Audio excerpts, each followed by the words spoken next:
So growing up, my dad was a avid cover cropper. He started cover cropping in Jasper County. Everyone thought he was crazy. Then other people started doing it.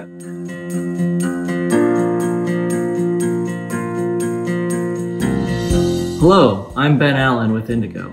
You're about to hear from Kyle Schnell of Iowa Organics about how he's been able to optimize his inputs and earn additional revenue from his organic crops as he builds his own path to profitability. Farm about 1,000 acres, transitioning 700 of those to regenerative organic, and then the other 300 are just regenerative at this time.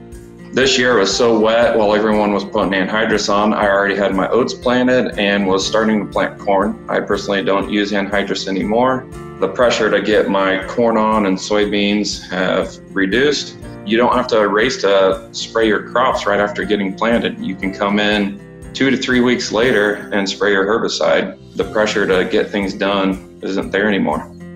So through regenerative practices, I've been able to get the biology reestablished into the soil and have greatly reduced my synthetic inputs from 75% down to 50%. The only increased cost is the cover crop, but they outpay themselves just with one last pass of herbicide. So, the average farmer anymore is making $10 to $20 an acre. Some are making $120. Even with my alfalfa operation, I'm around $300 profit per acre. So just the savings themselves has increased my income a lot. Especially with Indigo and the marketplace, they've helped me a ton to lock in different sources of income. I'm up to 5 crops now and might be 10 someday.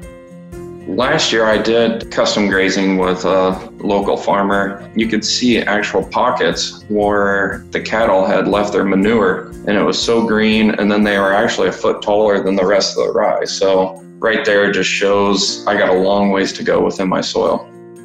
Trying to grow with nature instead of against her. Seeing the difference that biology brings back to the soil is huge. And the synergies within crops. Last year I did a 8-way cover crop mix, and while some of the other crops I had were struggling, these were thriving. They were just living off of one another with different sugars in the soil, different biology. It's crazy to see with your own eyes. You could talk about it all day, but to actually see it is one thing. Mother Nature has the #1 hand on you. As long as you play in favor with her, you actually do have more control, especially your profitability too. Thank you, Kyle, for sharing your experience with us.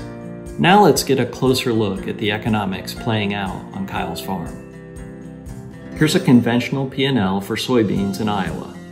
Now let's look at Kyle's soybean P&L. You can see he's saving money on cash crop seeds, fertilizer, herbicide, and tillage costs. Kyle is spending more on cover crop seeds and non-tillage pre-harvest machinery, but he's still making almost $86 more an acre. Because he's transitioning 700 acres to regenerative organic, his profit margins are higher. If you are interested in developing your own path to profitability, join one of our upcoming webinars to engage fellow growers with your questions. Sign up with this link.